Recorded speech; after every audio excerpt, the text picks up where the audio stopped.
Okay, welcome back to Matchweek Breakdown. I am gonna have to cover 2 weeks this week because obviously I didn't cover last week or the week before because I was doing stuff. So I didn't really have time to. Well, I had time to. I had last night, but just didn't.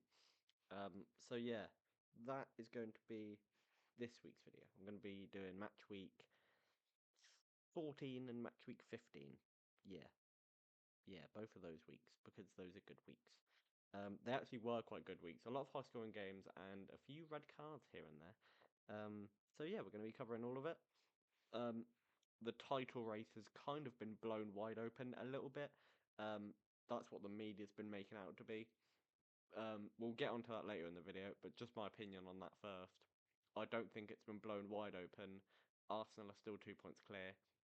But obviously, next week's will decide if it has been blown wide open or not.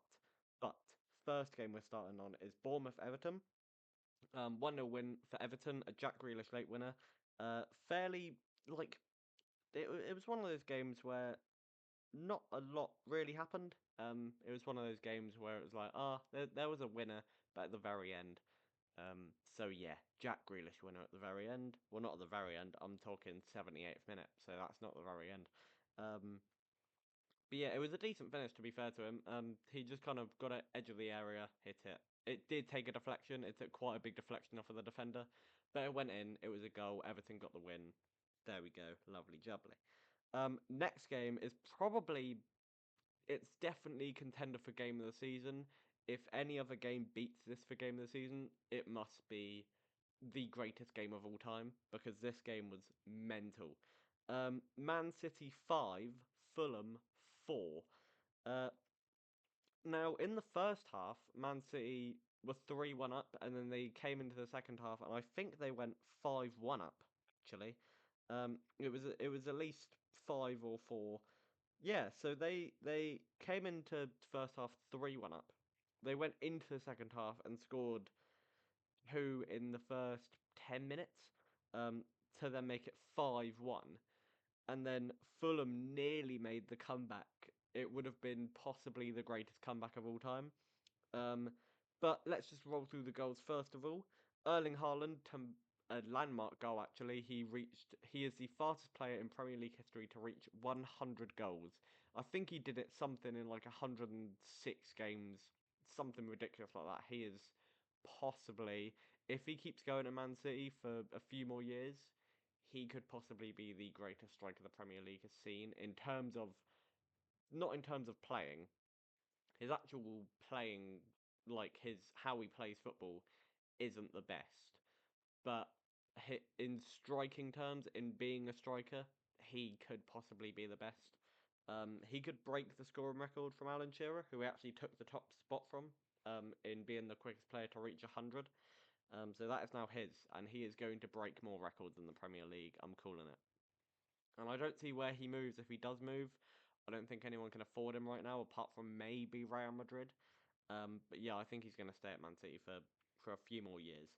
So Haaland scored in the 17th minute, and then he's actually slid through Reinders to score the second, who it was a lovely through ball and an even better finish from Reinders, who just chipped over Leno. Leno is also not a goalkeeper who can play sweeper keeper. He is a traditional goalkeeper, shot stopper. Like that, he's not that type of goalkeeper to play as a sweeper keeper. But he did it. He did it wrong, but he's still a decent goalkeeper. Phil Foden made it 3-0 just before half time. He got it. It came in from a corner, got headed out, not far enough. Phil Foden picked up edge of the box and just curved it in with his left foot. It was a lovely finish, really, really nice finish. And he is a man who is really on form at the minute, and I can only see getting better from this season. But yeah, he's so on it this season. Phil Foden is. He started off a bit slow. He started off a bit slowly, but these past few games in the Champions League and in the Premier League, he's been picking it up massively. And then in added time, Emil Smith-Rowe scored a lovely header, who actually was probably their Fulham's best player at this minute.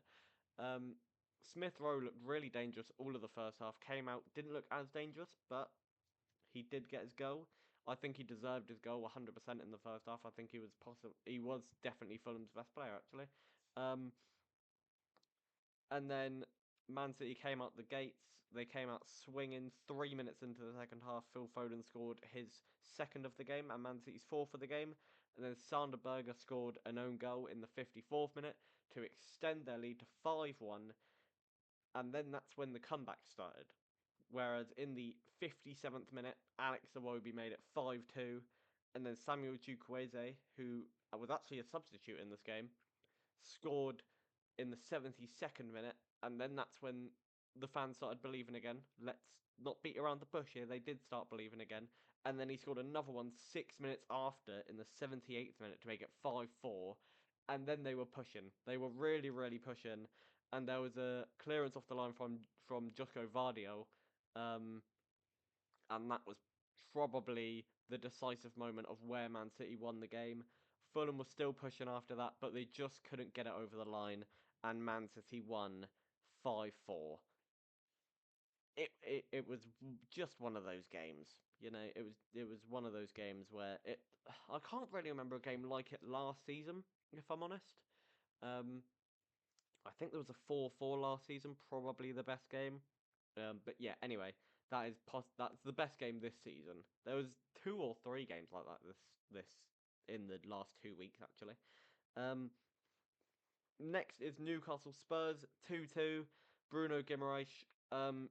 One thing about Spurs this season and one thing about Newcastle this season is that Newcastle have those players who can shoot from outside the box. Bruno Guimaraes being one of them, and Spurs have conceded a lot of outside the box shots, and this was one of them, or like long range, if you will, long range shots just on the edge of the box, outside the box. Um, but yeah, they've conceded a lot of them, and Newcastle are very, very good at them. Bruno Guimaraes scored in the 71st minute, and to many fans, if you score in 70 minutes with 20 minutes left, you kind of sit back, let the rest of the game play out. But Christian Romero in the 78th minute with a diving header. It was actually a really, really nice finish from Christian Romero. Um, Anthony Gordon looked like he sealed the game with a penalty in the 86th minute. And then Christian Romero scored a bicycle kick in the 95th minute. I would just like to say something about this bicycle kick, because even though it is very impressive for a centre-back to do that, and I can respect Romero for doing an overhead kick, it was possibly the worst overhead kick I've ever seen in my life. It comes off his shin and then rolls in slow motion past Aaron Ramsdale, who should be doing better in that situation. But fair play to Romero, 2 very, very good goals. The first one is definitely better than the second one.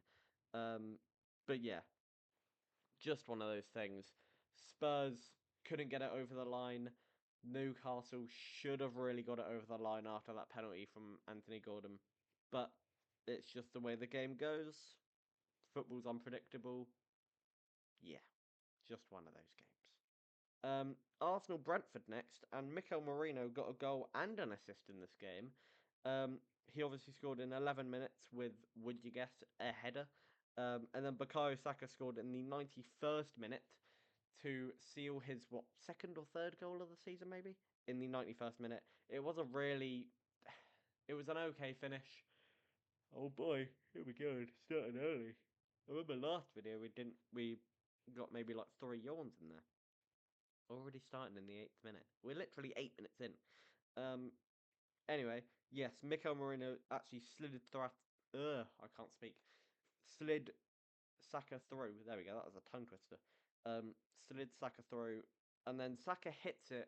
And I see what he was trying to do. He was trying to go far post, but just didn't get the curl on it. And Kelleher has had a stinker, and he's got it with his hand, a very, very strong hand on it. But it's actually bounced over him and into the back of the net. But a goal is a goal. I'm sure Saka will accept that. And then next game, Brighton Aston Villa was 4-5. Oh my god, I can't speak what I'm on about. 4-3 to Villa. Um, Ollie Watkins getting a double, Amadou Onana scoring, and Donyell Marlin, and then Jan Paul Van Heck. I can't speak English today. What is wrong? And then Pau Torres with an own goal in the 29th minute. So Jan Paul Van Heck, I would just like to say this season has been fairly good actually. He's not been too bad this season. I do rate Jean Paul Van Heck fairly highly. Ollie Watkins hasn't quite been at the races this season, in my opinion. But Donyell Marlin's been, I was gonna say outstanding or unreal. He's been good. He's not quite at that mark of unreal yet. A few more goals and he will be there. Amadou Onana's been good. Matty Cash looked good in this game and has been good all season. Without Emi Martinez, which is probably why there was more goals for Brighton in this game. Obviously, they had Mark Bizot in goal, who has played a handful of games for the club, while Martinez has been out injured for the last 4 or 5 weeks. He obviously did make a comeback against Arsenal. In quite a stylish way. Second goal, here we go. But yeah, Mark Bizot should. I can see why he's second choice, and that is horrible to say, but you can see why he's second choice to Emi Martinez. Emi Martinez, I said this last game, or last video, sorry. Um, in my opinion, he has never been the best goalkeeper in the world. I think he got overhyped for the World Cup, or from the World Cup, sorry. I just don't think he was ever the best goalkeeper in the world. A lot of Aston Villa fans will disagree, but that's because it's their player. And obviously he is an ex-Arsenal player, but again, he never really got game time for Arsenal apart from when Leno got injured, and he came in and was actually really good for us. Number three. Wow, number three. Um, but yeah, I never really rated him that high to give him props for being goalkeeper of the year. I don't think he was ever goalkeeper of the year. I think Courtois stole it from him a few times. But yeah. Anyway, next game was another one, just like the one at the beginning of this video. Another 1-0. Crystal Palace beat Burnley. Daniel Munoz goal just before halftime. I said Munoz, I meant to say Munoz, but still. I think personally, I think Burnley have been decent this season. Their defensive play with Scott Parker has been good. Um, they're just not scoring goals, which is what wins you football games at the end of the day. Um, but they need to be scoring more. They really do. But yeah, it's just one of those things. You can't you can teach a team to defend, you can't teach them how to attack, if that makes sense. You can teach great defensive play, you can tell them to keep quite narrow, keep tight to each other. All of that, you can teach that, you can put that into effect. But when you teach a team to attack, it doesn't go the same way as the defensive like tactics, if that makes sense. I might be explaining that really badly. I feel like I was, but yeah, it made more sense when you say it like that. You can teach a team to defend, you can't really teach a team to attack to the same level that you can to defend. There we go. Next game, same one like that, a 1-0 victory for the away team, Nottingham Forest versus Wolves. Wolves, they still haven't won a game. We're 15 games in, and they still have not won a game. Number 4, nice. Wah, yes. Yeah, Wolves still haven't won a game. Um, they they're looking a little bit better under Rob Edwards. They're keeping their shape a lot better. But one thing about this game and the Man United game is their misplaced passes were like I can accept giving the ball away a few times, right? I can accept that. I understand that. But the amount of passes that they have given away this season, specifically in the United game, which we'll obviously get onto later, is absolutely outstanding in the worst way possible. How do you give away that many passes? Like, I watched the first half an hour of the Man United game, and they gave at least 8 passes away. It is so bad. They need to go back to basics, a bit like Nottingham Forest do, and just run, defend, play okay football. Like, play simple football. You don't need to do all of the skill shit like that. You know, just play it simple, keep moving the ball, run, defend, put your body on the line. Just they need to do that, otherwise they're not going to get anywhere. And like I said, the appointment of Rob Edwards being Middlesbrough manager is to set them up for next season, and it's as clear as that. And you can tell by the way that they're playing that that's the plan. Um, right, next game is a scoreline that I didn't see coming. Leeds 3, Chelsea 1. Xhaka Bidjo, who I did speak about in one of my first videos actually when I was still doing the transfer news.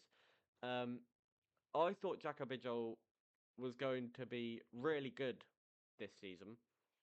Obviously, he came in. I think he got injured for the first few games, wasn't able to play. He started this game and scored a header within 6 minutes. Um, if anyone knows anything about Jacobijo, is that he won something like 88% of his headers last season. It was so. That is top 5 in Europe, I believe, or maybe even top 3 in Europe. But yeah, he won a staggering amount of his headers last season, and he scored a header in this game to put them 1-0 up. And then I don't know how to say his first name, but Tanaka scored in the 43rd minute. He's been on good form lately. He actually scored in the game that we're going to talk about later for Leeds as well, I believe. I might be wrong. Quote me if I am. Pedro Neto scored 5 minutes after half time to give Chelsea a bit of a lifeline. And then this man, who has been on form recently as well, Dominic Calvert-Lewin, sealed the game out for Leeds. I think that move to Leeds was possibly the best thing he's done in his career so far. Obviously, he went to Everton. He was okay at Everton. He was made of glass apparently at Everton. He was still a good player. I've always rated Dominic Calvert-Lewin, but yeah, he was really really really good at Everton when he wasn't injured. He always seemed to find a way to score, but Leeds, he's not getting injured, thankfully. And yeah, he seems to be doing really, really well there. So props to Dominic Calvert-Lewin for even taking the move in the first place, to be completely honest. Um, Next game, Liverpool continue their very, very poor run of form with a draw to Sunderland. Um, Halby scored in the 67th minute, and with how Liverpool have been playing, I'm sure Sunderland fans and Liverpool fans thought that was the winner because Liverpool have been so poor of late. And then I'm going to get onto the Mo Salah incident later in the video. But yeah, Liverpool's defensive play and attacking play and midfield and just everything about them has been wrong this season. I don't know what's happened to Arne Slot. People are saying slot out. I somewhat agree. I'll leave that conversation to the Liverpool fans when. What yawn are we on? 5, I think. But yeah, I'll leave that conversation for slot out to the Liverpool fans if any are watching this video. Comment what you think about this whole slot situation because I want to know what you think. Are you slot in? Are you slot out? Are you slot? I don't fucking know. Sort your shit out. But yeah, just tell me what you think. And then 1-1 Nordi Mukiele own goal, 81st minute, and Vert actually got voted for player of the match. I have seen a lot of stuff, and I've actually seen Verts play fairly well recently. Obviously, he doesn't have a goal or an assist yet in the Premier League. He's still waiting for that, but I thought I was going to yawn. I stopped it. Get in there. But he's been very creative. He's been that kind of creative heartbeat that Liverpool have needed, quite frankly, in their play. And I think he's realised that they need that. And yeah, he's being that creative heartbeat. Again, sorry, no goal or assist this season in the Premier League anyway. In the Champions League, I think he got 2 assists or something like that. But yeah, he's he's been a lot better. He's sorted himself out from the start of the season. Sorry again. Nose is running. What the flip? What the flip? Um, but yes, he has been the creative heartbeat. He's been a lot better for Liverpool since he first joined because he was dreadful when he first joined, and now he's kind of gotten his stuff together. Um, Next game, Man United won, West Ham won. Diogo Dalot scored. Oh my God, what did I even just say? Um, Diogo Dalot scored in the 58th minute. Again, with how West Ham are playing recently and how Man United are kind of getting back on form a little bit, that might have seemed like a winner. Um, but with 30 minutes still to play, anything can happen. And Magassa, with a first name that I don't even know how to pronounce. Let me try and pronounce it. Sunagutu. I mean, listen, if you try and pronounce it better than that, I guarantee you will. But yeah, 1-1 West Ham Man United. I'm so sorry. Um, anyway, this game hurt. This game hurt, and we're gonna have a conversation about this game and what the media are saying about it. 2-1 Aston Villa, Arsenal. Matty Cash, 36th minute. Trossard came on half time because Eze can't play left wing. I'm sorry, right? But Eze is not a left winger. He is a attacking midfielder in the centre of midfield. That's what he is. I know Odegaard's back, but if we're going to start Eze on the left, no. Stop it, Arteta. Trossard or Martinelli, or even with our Champions League performance last night against Club Brugge, start Saka on the left and Madueke on the right, and if you want, even put Mikel Merino up front or Victor Gyökeres and tell him to fucking get his get his act together. I listen just quickly about Gyökeres. I do like him. I like his play. I like how he presses, and his hold-up play is good. But he needs to start scoring goals, man. I've defended him for so long against people who have said that he started off badly by saying that his hold-up play and his link-up play and his pressing is really good, and it is. But you're a striker and you need to be scoring goals. Please, Mikel Merino is one of the slowest players I've ever seen in my life, but he can score goals. He's really good around the box, even for Spain and for Arsenal. He is good at scoring goals, but Victor Gyökeres, he's just he doesn't know how to find the back of the net. He does. He's in some games he has been really, really good, like Atletico Madrid, like Leeds. I think Burnley, if I'm not mistaken. Have we played Burnley yet? Yeah, we have. I think he scored in that as well. I think that's when Declan Rice scored as well. But like, please, just like Saka on the left and Madueke on the right with Victor Gyökeres in the middle could be devastating. But Arteta doesn't want to try that, and he's probably not going to start Madueke next game, is he? He's going to start Saka on the left and Trossard. Wait, no, Saka on the right, Trossard on the left, and then probably Gyökeres down the middle. Yeah, put Madueke on the right and Saka on the left, Gyökeres down the middle, and see how it goes. I think that could be devastating. But anyway, that's not what we're here to talk about. Aston Villa, Arsenal, 2-1 Aston Villa. Yeah, they deserved it. And the media have been blowing it up, saying that the title race is wide open. I do and I don't believe it. I do believe it in the sense that it's anyone's now.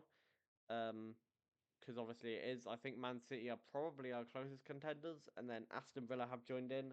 And even with Crystal Palace's win at the midweek games, because these ones aren't midweek, are they? I don't know. I don't. Yeah, no, these ones aren't midweek.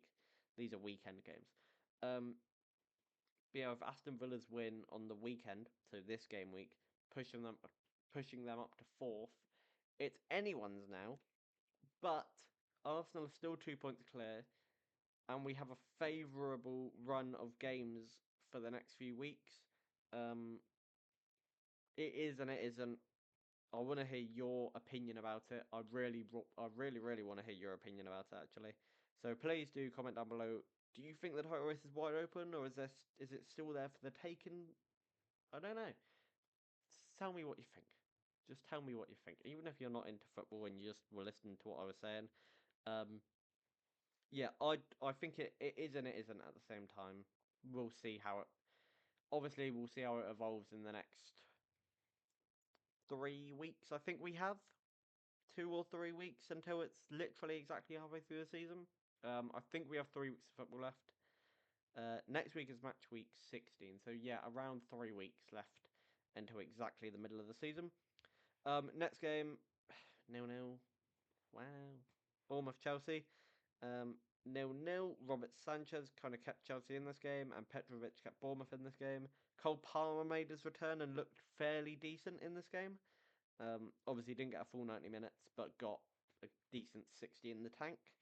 I think he'll be good for the rest of this campaign. If he doesn't get injured anymore and isn't made out of glass and breaks his toe and breaks his everything, then he'll be alright for the rest of this campaign. But obviously, we're not even halfway through. We'll see how it evolves. Next game, Everton 3, Nottingham Forest 0, with Nikola Milenkovic. Oh my god, I can't talk. Nikola Milenkovic score an own goal in 2 minutes. Great one, Nicola. Tieno Barry scored his first goal. We thought he did last week. No, not last week. Or was it last week? Might have been last week. I don't know. But yeah, we thought he scored his first goal. Got called offside. Unlucky for him. But this time it didn't get called offside, and he did score his first ever Premier League goal. That is probably the first of many. I think he's only 22, 23 years old, so he's still got years ahead of him. And then a man who has been really on form recently, Kiernan Dewsbury-Hall, sealed it off for that 3-0 victory. Next game, Man City Sunderland. I'm really rattling them off this week. I'm quite proud of myself. Man City Sunderland. Ruben Diaz scored a Vincent Kompany-esque goal. If I can find the clip, I'll put it here now. But yeah, Ruben Diaz scored in the 31st minute. Vincent Kompany-esque. It was lovely.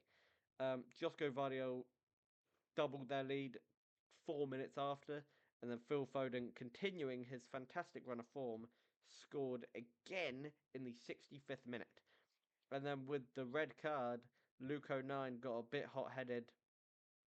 I didn't actually see the red card, so I'm going to look at it now.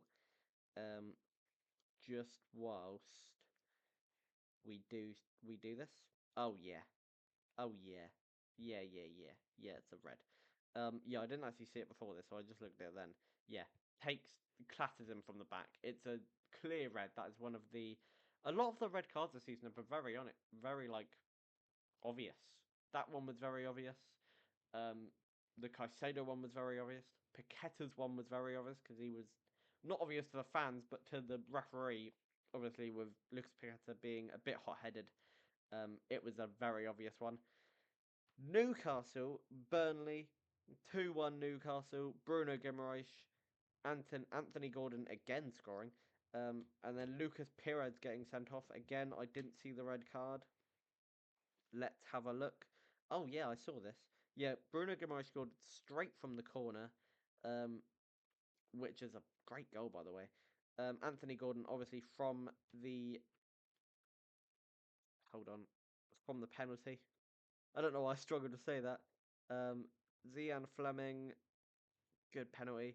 I always think that what am I about? Aaron Ramsdale, even when he was at Arsenal, I think he saved maybe one penalty. But yeah, he did actually. I think he did save a penalty in the what game was it? Community Shield final, I think. Yeah, because that's when we still had Matt Turner. So yes. But yeah, he didn't save this one. I wasn't expecting him to. I was round someone else's house watching that game, and I said before the penalty was even taken, Aaron Ramsdale won't save it because he can't save penalties. I think he's a great goalkeeper. Don't get me wrong. I think he is genuinely better than Nick Pope, but yeah, never. Next is Spurs Brentford. Spurs 2-0. Thomas Frank obviously facing his former club. Richarlison scoring in the 25th minute. He's been on good form recently, sadly. Yeah, Richarlison has scored quite a few goals this season. Xavi Simons scored his first of the season with a lovely goal, actually. It was a brilliant run. I've always rated Xavi Simons. Like, genuinely, all my life, I've always rated Xavi Simons. Yeah, I think it was a really good run. Really nice finish, actually, as well. Right.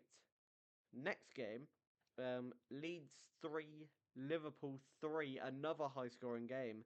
Hugo Ekitike scored in the 48th and the 50th minute. He's such a good striker. I don't know why they bought Isak. Is there? No. I genuinely thought I saw something over there in that general area. Here, kind of. I don't know what. Oh, that was weird.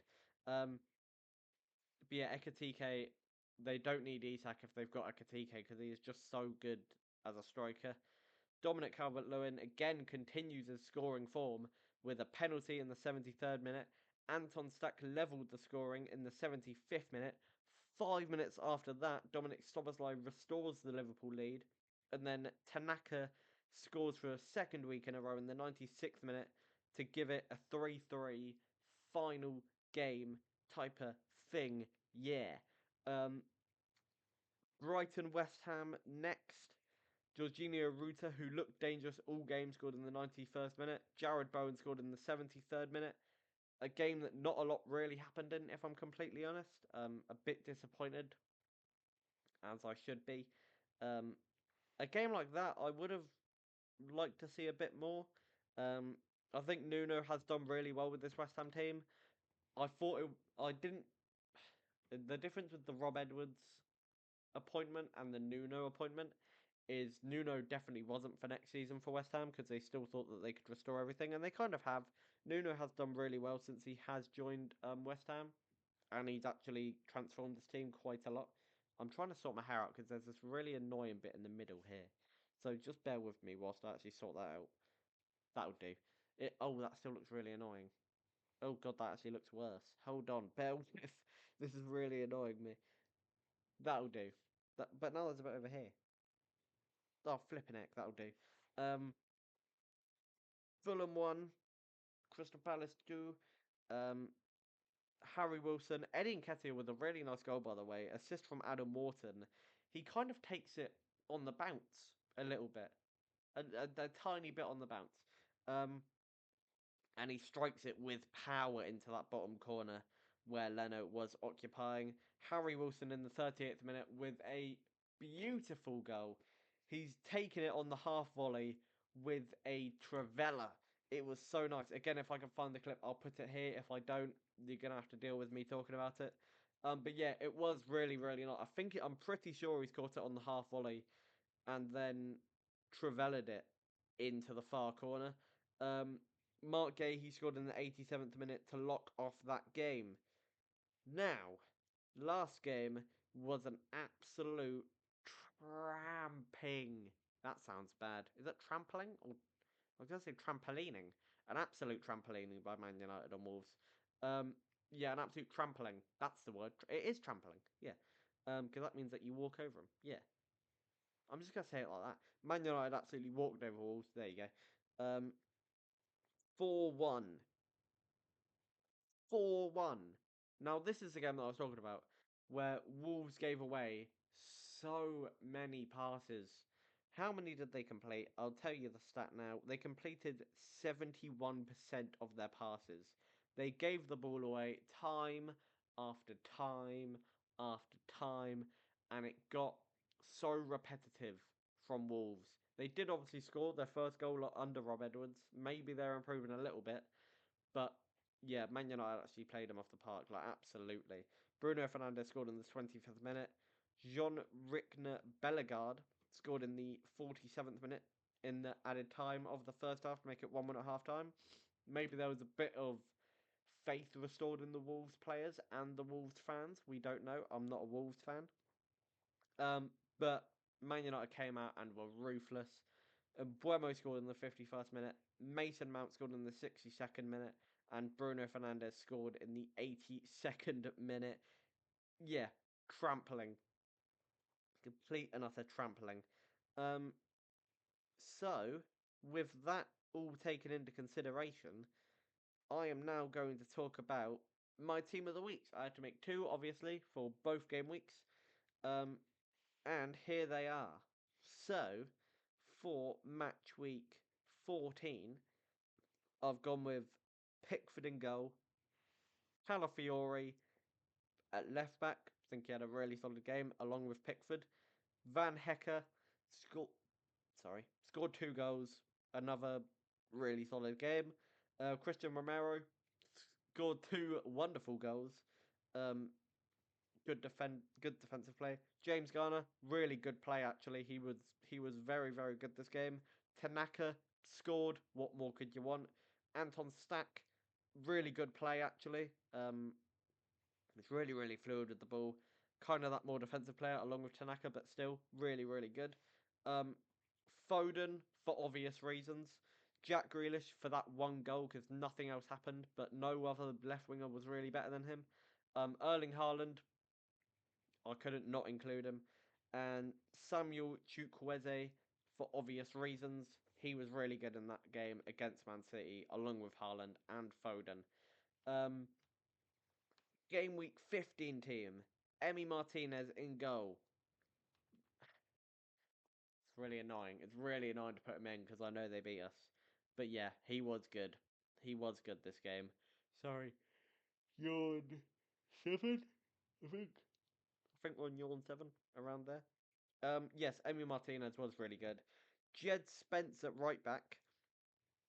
He had a solid game, to be fair to him. Ruben Diaz, Vincent Company's goal. Again, if I can find the clip, that'll be earlier in the video. I don't know why you've skipped to the end for me to let you know. Mark Gahey scored. Really solid game, actually. Nico O'Reilly. If he doesn't get picked for the England team, unless his form drops off dramatically, I don't see how he doesn't get picked for that team. Adam Wharton, the metronome of that Crystal Palace team. He has been so good this season.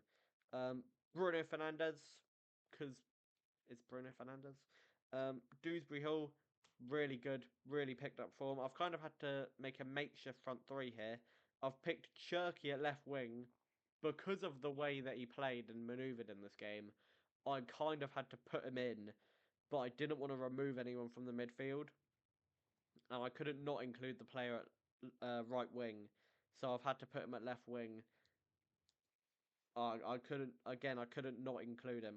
Ekatike up top, really good player along the lines, and scored two wonderful goals.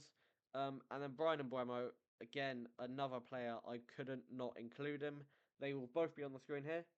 Sorry, I need to move my hands here. Um, so I'm gonna read out the games for next match week and make some predictions for them. Just because this episode actually ended very early here. Chelsea Everton, I'm gonna say 2-2. I think Everton are really gonna hang on this game. Um, Liverpool Brighton, I honestly think 1-0 Brighton. Away at Anfield, I think 1-0 Brighton. Um, Burnley Fulham, Fulham 3-1, I think. Wolves Arsenal, Arsenal genuinely I think 5-0. If Wolves play the way they did against Man United, I genuinely think it'll be 5-0. Crystal Palace Man City will be a good game. I'm gonna say 3-2 Man City. I think it'll be another high scoring affair. Um, Nottingham Forest Spurs. I'm gonna say 3-1 Spurs. I think. Yeah. 3-1 Spurs. We got the Tyneside Derby next. So Sunderland Newcastle. I'm gonna say Sunderland 2, Newcastle 1. I think it's gonna be a 2-1 game. Um, West Ham Aston Villa. With the way that Aston Villa are playing at the minute, I can't see them being beaten. So I'm saying 3-0 Villa, I think. But anyway, very short episode. I'm sorry that I couldn't make it longer. I could, but I rattled through the games really quickly this week. Um, so, as always, I'll see you next time. Hopefully around the same update time. Maybe a Wednesday. I might sneak a Wednesday in there. But yeah, I will speak to you all again. Let me know your opinions about the slot situation. I didn't mention the Salah situation. Oh my god, I can't end this video yet. So, for those who didn't see what Mohamed Salah said, he pretty much said in a nutshell, um, I feel like I'm being disrespectful of the club. I feel like someone at the club wants me out, who he was referring to as Arne Slot. He didn't say that publicly, but he was referring to that. And he said that he's done so much for the club. He feels like he's being disrespected. He needs to play more. But with that being said, I think Salah has been horrible, like playing horribly this season. He deserves to be benched. But I do agree with him in the fact that he has done a lot for Liverpool. I just think the way that he did it was wrong. He shouldn't have said it in public. At least have a chat with your manager about it first. Um, but yeah, I think the way that he did it was wrong, but the things that he said were right. So, tell me your opinion on that. I'll speak to you next time. Bye bye.